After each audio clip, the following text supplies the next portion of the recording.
Selamat malam saudara, salam jumpa di Kompas Malam. Bagaimana kabar Anda? Selain 3 informasi tadi, Kompas Malam juga menghadirkan sorotan penting lainnya yang tentu saja menjadi pilihan sepanjang hari ini. Bersama saya Yasir Neneam, hanya di Kompas TV Independen, terpercaya.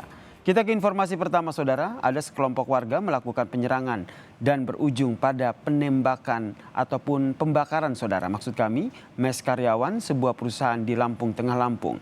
Penyerangan diduga dipicu ribut masalah lahan garapan.